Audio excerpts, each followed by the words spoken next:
বাংলাদেশের যে নৈসর্গিক যে এবং প্রাকৃতিক যে অবস্থা, তাতে আমাদের সারা দেশে অনেকগুলো আকর্ষণীয় জায়গা আছে, কিন্তু সেই জায়গাগুলোকে আমরা এখনো পর্যটন পণ্য হিসেবে গড়ে তুলতে পারি নাই।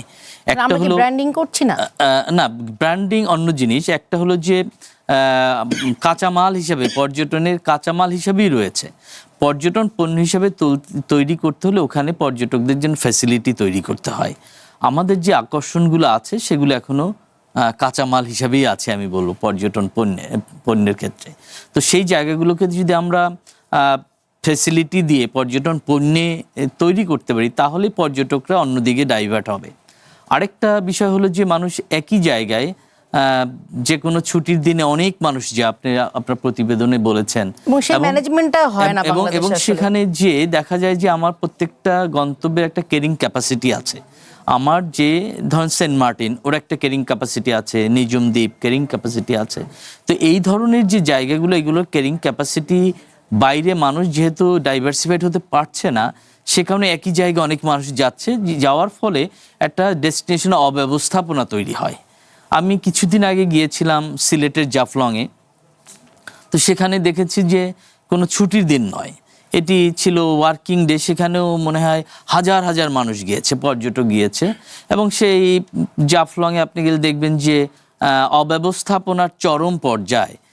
কারণ হলো সেখানে যে ছোট ছোট রেস্টুরেন্ট হয়েছে, মানুষ পণ্য বিক্রি করছে, এর কোনো সঠিক ব্যবস্থাপনা নাই। এবং সে ব্যবস্থাপনা না থাকার কারণে যে ওখানে যে নদী আছে, নদীর মধ্যে মানুষজন দোকানপাট বসে আছে, পাথরের উপরে বসে আছে। এটির একটি ডেস্টিনেশন ম্যানেজমেন্ট বলতে ট্যুরিজমের একটি টার্ম আছে, যে কোনো ডেস্টিনেশনকে ম্যানেজমেন্ট থাকতে হয়। আমরা অনেক সময় ম্যানেজমেন্ট কমিটি করি। আমাদের এখানে কক্সবাজারে বিচ ম্যানেজমেন্ট কমিটি থাকলেও আমাদের বিচের মধ্যে অনেক দোকানপাট দেখা যাচ্ছে, যে বিচে নামতে গেলে মানুষের দোকানের মধ্য থেকে নামতে হয়, বিচের সৌন্দর্য পাওয়া যায় না। সেই ক্ষেত্রে আমাদের ডেস্টিনেশন ম্যানেজমেন্ট কমিটি তৈরি করা দরকার, সরকারি বেসরকারি সমন্বয়, এবং সেটি প্রপার ওয়েতে ফাংশনাল হওয়া উচিত। তাহলে আমাদের গন্তব্যগুলোতে পর্যটকরা যে স্বাচ্ছন্দ্য বোধ করবে।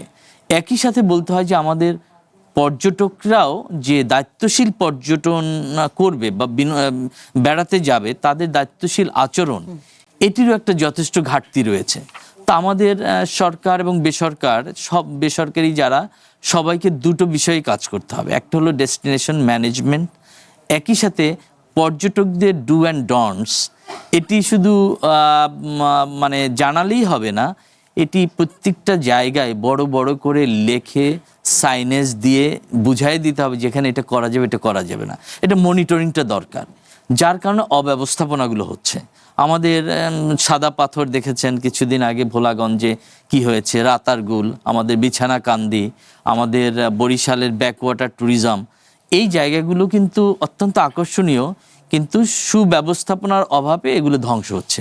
তো আমাদের এখন এটি অত্যন্ত গুরুত্বপূর্ণ একটি বিষয় যে সকল জায়গায় স্থানীয় প্রশাসন এবং প্রাইভেট সেক্টর অ্যাসোসিয়েশন, এদের দায়িত্বশীল ব্যক্তিদের সমন্বয়ে ডেস্টিনেশন ম্যানেজমেন্ট কমিটি করতে হবে এবং তাদের মনিটরিংটা করতে হবে। আমি মাঝে মাঝে আমার প্রশ্ন হয় যে পর্যটন গন্তব্য তুমি কার? এটা কি পর্যটন কর্পোরেশন দেখছে, না ট্যুরিজম বোর্ড দেখবে, না আমাদের মন্ত্রণালয় দেখছে, নাকি স্থানীয় প্রশাসন দেখছে? তো এটির একটি ডিরেকশন থাকা দরকার। এই গন্তব্যটা, অর্থাৎ যে কোনো পর্যটন স্পটটাকে ম্যানেজমেন্টটা কি করবে, এখানে কারা কারা আছেন, এবং সেখানে আমাদের খোদ মন্ত্রণালয়ের দায়িত্ব কতটুকু, আমাদের ট্যুরিজম বোর্ড কর্পোরেশনের দায়িত্ব আছে কিনা, এটি একটি আছে। যেমন সুন্দরবন আমাদের অন্যতম একটি পর্যটন গন্তব্য, এটি ফরেস্ট ডিপার্টমেন্ট।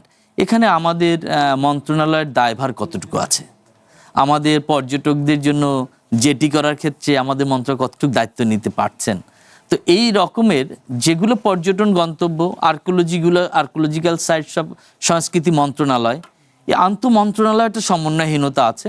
তা আমি মনে করি যে সবচেয়ে গুরুত্বপূর্ণ বিষয় চিহ্নিত হয়েছে আকর্ষণ, সেগুলোকে পর্যটন পণ্যে রূপান্তর করা এবং একই সাথে ম্যানেজমেন্ট করা, ম্যানেজমেন্ট কমিটির মাধ্যমে। সেখানে যার যার স্টেককে এবং কমিটি করলে হবে না, কার কি দায়িত্ব সে বন্টন করতে হবে এবং মনিটর করতে হবে।